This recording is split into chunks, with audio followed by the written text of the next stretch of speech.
Here's what every year group needs to do to succeed academically. Starting off with the year 7s, you've just joined secondary school and it may be intimidating. You may have to get used to the increased homework load, new social situations, but it's good to remember that you're still young. And it's best to just focus on keeping on top of your homework and doing occasional revision for tests and end of years and topics you struggle with when you can. And remember, don't be afraid to ask teachers for help. They're here to help you. They may seem like they hate you. Most don't. But otherwise, enjoy this. You're now officially in the teenage space. Enjoy yourself. Have a lollipop. Play some Animal Crossing. Probably the newer one.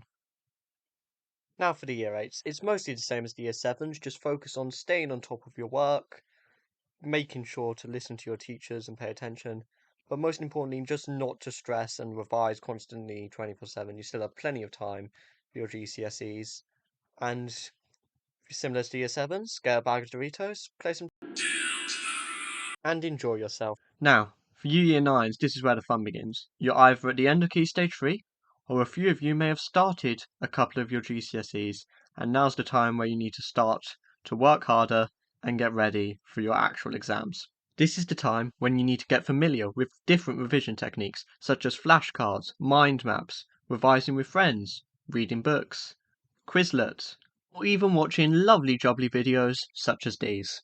Find out what works for you and stick to it for the next 2 or 3 years. It's also now important to start to set aside time for you to work and build upon habits. This means set aside like an hour a day or so for work and homework, maybe 2 hours, depending on what school you go to. And if you finish your work in that time, don't relax. If you finish your work in your set working time and you have free time, carry on working, carry on revising in that time, and then have separate time which you set aside for your relaxing. Not only will this allow you to focus more on revision, but it's really good for your mental health to have set time to relax and set time to work, sort of separating the two things, and meaning that you don't constantly have school and work on the back of your mind when you're trying to relax. And also, I know I mentioned this earlier in the video, but if you do not understand something, ask your teachers for help. It only gets more difficult from here on out. You don't want to be left behind, and you're not going to be the only one who's not understanding things. Your classmates will absolutely love you if they don't understand something and you ask a question about it. And this last tip is for those who are starting their GCSEs in year 9, or at least starting a couple of them. Keep your notes in order. Your Key Stage 3 notes may not be important to you right now, but your GCSE notes will be. If you're in year 9 taking notes, they need to make sense for year 11 you. You don't want to have to learn new content again. You want to have to revise it. It's a lot easier to revise things that you have a basic understanding of and have good notes on than it is to learn from scratch. Trust me, I did not take notes in year 9. Now then, year 10s. This is the second to last year and the year where most students start their GCSEs, so without further ado, let's jump straight in. My first tip is to start treating tests like they are the real thing.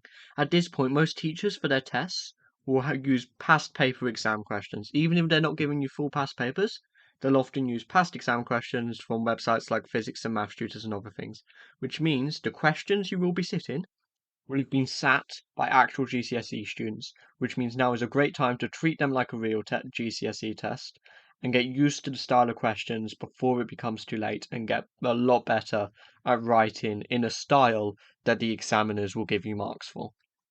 Also, for all these unit tests, and eventually past papers when you've covered enough content to do them, keep track of what grade you get and what percentage you get to track your progress, see your weak points, and overall allow you to focus on your weak areas and help improve them. Also, revision timetables. Enough said about that.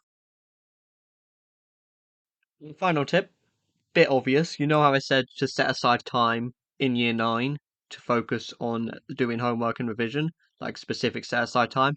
Make that time take up more of your week. Now then, the year 11s. Some of them probably haven't been working that hard the last few years, so I'm just going to jump straight into their tips because they're probably running out of time.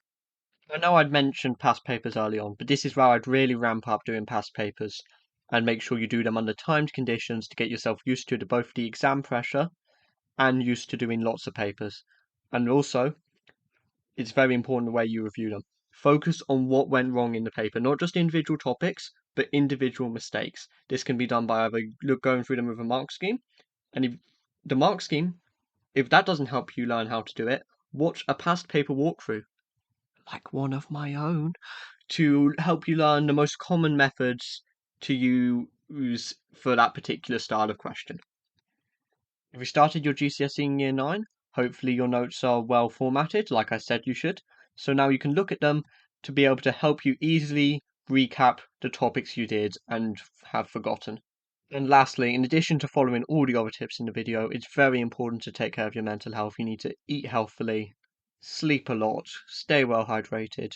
GCSEs, I'm not going to lie, they are important, but they don't define your life. You shouldn't metaphorically torture yourself over them just to get a good grade. You should work hard, work in moderation, work consistently, and good things will come.